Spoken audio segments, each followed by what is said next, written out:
Do you want to become a flight attendant? Are you considering becoming part of a cabin crew? Well, airlines are hiring, and in today's video, I will be sharing with you all how to become a flight attendant in 2026.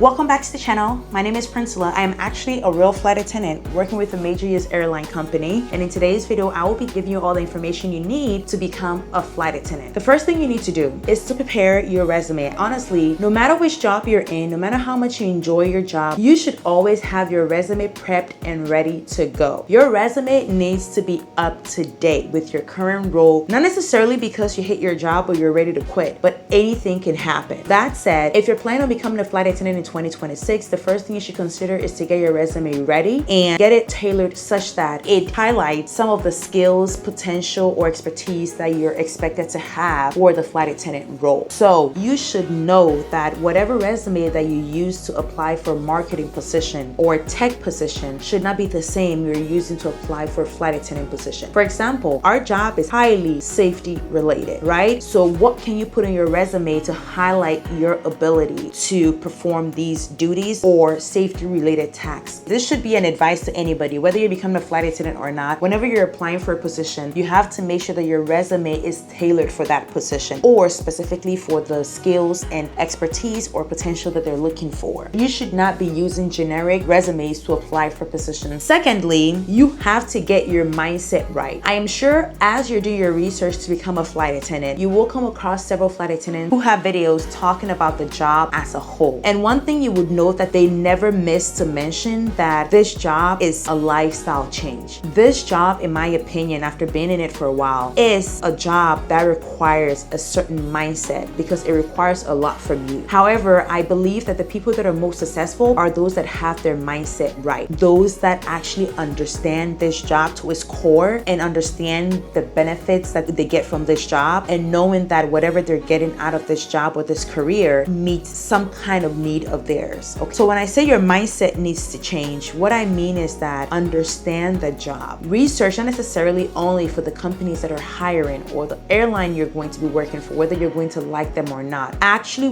watch and study real flight attendants. There's so many tons of videos, even on my channel, about the job, our life, us going to work, how we prep for our trips, how our trips work, some of the issues, some of the pros and cons we have to deal with in this job. I feel like you have to do a good detailed research. When I applied to become a flight attendant, I did the mistake of applying, getting the job before I actually did my research. However, please don't be me. Do this instead. Get your resume ready, research, watch videos. I watched other flight attendants, watched them on their layovers, watched them getting ready for trips, watched them meal prep, watched them talk about the job and their experience in the job. I watched a lot of people hate the job, talking about you not being assigned at the base you want, among other things. It scared me. I was like, oh my God, I don't want to move. Am I willing to move? Am I willing to gamble that? So I watched so many videos that gave me both the positives and the negatives, and I was able to come to a conclusion that, hey, the negative might be really bad, but the positives are equally good. And I am comfortable at this point comparing both sides to make the decision that I do want to move forward with this job or this career. So one thing that came up was the mindset change, the lifestyle change, which is really true. Things are different. You're constantly flying, you're constantly in the air, you're in one city, one country or the other. You're potentially going to be away from friends and family. You have to take extra precautions when it comes to your diet because it can literally fall by the wayside. So it's one of those things where you have to understand how this job works, knowing that your time is not yours, even though it is, but it's not. Knowing that you're not going to be paid for every single hour you spend outside while you're on duty. Like, all those things requires you to have some level of understanding. So once you understand that your lifestyle will potentially change, it might not be what you're used to if you're working a typical 9 to 5. There are several types of flight attendants. There are international flight attendants, there are corporate flight attendants, there are commercial flight attendants, where you have to do your research to figure out even what kind of flight attendant you want to be, because each level has its own pros and cons, and you have to figure out what works for you. Do your research, watch other flight attendants. That's why we have these channels, guys, to share our experience with you all. Next is to identify your pain points. While doing your research, identify your pain pain points. For example, what will make you choose one airline over the other? In my case, I could have gone with United. Only reason, or one of the major reasons that gave the airline that I work for the upper hand, is that they had direct flights from the US to Ghana. But my biggest pain point was I wanted to work for an airline that actually flew to my home country. So identify what your pain points are. It might be the location, it might be the bases they have, it might be the number of bases they have, it might be where their bases are located, right? Once you identify your pain points, then you can start researching airlines. There are several airlines. There are international airlines, there are domestic airlines if you're comparing the US to other countries. Research airlines and see what you like about these airlines, just oppose it to your pain points. Identify the application process and requirements. With my airline, all you had to do was to go find a job posting or go to their career website, find the flight attendant job post, and then you proceed to apply. Before you proceed to apply, obviously there's a job description, requirement, expectations, among other things. Once you do the research about the airlines, figure out what their hiring process is. Some of them hire seasonally, some of them hire quarterly, so you have to figure out what the application process is, especially if you're working while you're applying, so that you don't end up having to find yourself in a situation whereby you're required to fly in for an interview and you can't do it because you have a job right now. So please figure out the application process, what is required as you're going through the hiring process before you even proceed to start to apply. Only apply after you have thoroughly reviewed the job description and the requirement. The reason why I say this is because, one, if there are any gaps in your resume, thoroughly reviewing the job post or the job requirements and description will allow you to fill in those gaps. Assuming you're using a generic resume, which I said you should not consider even doing, reading or thoroughly reviewing the job post by checking out the descriptions and the requirement or expectations will help you tailor, or let me put it this way, this will give you an opportunity or give you the information or the ammunition you need to actually tailor your resume so that you're not forced to send in a generic resume. Reviewing the job description and expectations will actually give you an idea of what they want from you or what they expect from you so that you can properly tailor your resume to suit the job. Once you apply, there will be assessments. In my case, there were 2 assessments. For the most part, they are the same. So let me give you a rundown of what mine was. I applied online by submitting my resume and doing all the nitty-gritty stuff, the basic stuff from the start.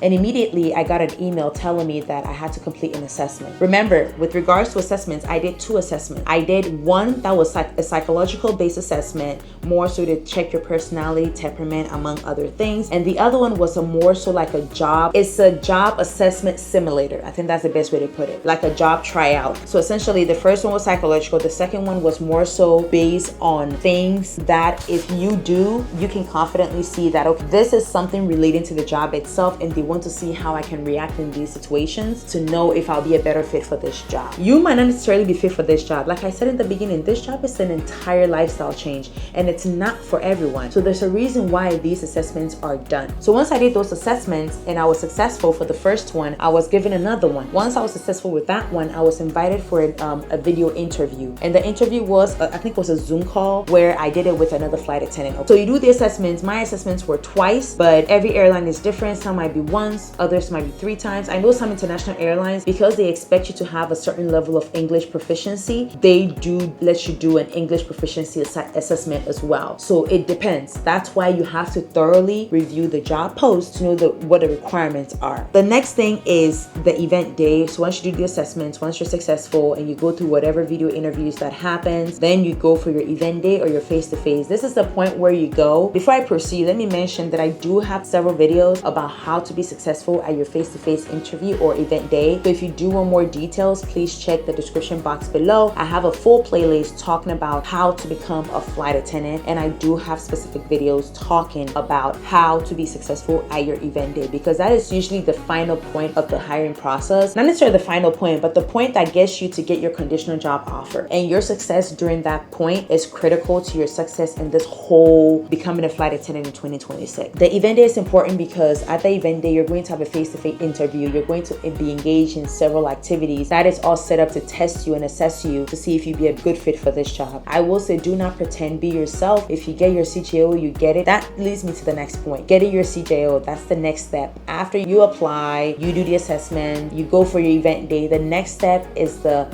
infamous CJO. Every time I talk about becoming a flight attendant, I always say that if you don't get your CJO the day that you want it, it doesn't necessarily mean that you're not a good fit for this job. It might just not be your time. It might not just be your season. It might not be your destiny. That's how I see it. Last but not the least is flight attendant training and graduation. Training is a lot. Mine was 6 weeks. Now my airline does 7 weeks. Others do 8 weeks. Some do 3 weeks. If you're doing regional, you might have lesser weeks compared to somebody who's on mainline. And then once you go through training, you become a flight attendant, you graduate, and then you become a flight attendant. So simply going through training is not enough. You have to pass assessments and other training stuff that are required to graduate and become a flight attendant. There were people that were gotten rid of or fired on graduation day. They completed training. They went through training, but they didn't make it out of graduation. So they are no longer flight attendants. So keep that in mind. And I know there's always a fuss or a hot topic about whether it is required for you to go to flight attendant training school or not. From what I know, in the United States, the airlines there do not require you to go to flight attendant school or have some kind of flight attendant experience or training before you become a flight attendant. They do train you, and each airline's training is very unique to them or has been customized to them, even though they are similar across board. So you're not required to already have the experience to do it before you can do it. Training was a lot. Training was intense, but I feel like it set me up for the job, and graduation was so surreal. It was fun, but honestly, I was so exhausted from training that I just wanted to grab my wings and leave. And lastly, getting on the line and working your first rotation. That was actually so nerve-wracking for me. I remember my first trip was so intense. It was just a lot. I was lucky and fortunate that I ended up working with some really good people, and I really had a really good start. I feel like I've been very fortunate in my journey to becoming a flight attendant, and I can talk about it more. You guys should let me know in the comment section if you really want to know about my personal journey in detail more. But I feel like I have been very lucky and very patient, and I feel like it's also in part because of timing. All I have to say for my new or aspiring flight attendant is that if you've been trying to become a flight attendant, 2026 can be your year. And if you found this video, please go ahead and check out my playlist. I have all the resources you need to become a flight attendant. I literally have all the resources you need to become a flight attendant. If you do have any questions, feel free to drop it in the comment section of this video below, and I will make sure to answer every single question that I do get within my power. Don't be asking me stuff that I can't answer, okay? That's just by the way, guys. Let me know what your thoughts are. Let's give other aspiring flight attendants or anybody else who is in the process of becoming a flight attendant some insight into our experience so they have an idea of what to expect. Thank you for watching today's video, and I will definitely see you in the next one. Bye-bye.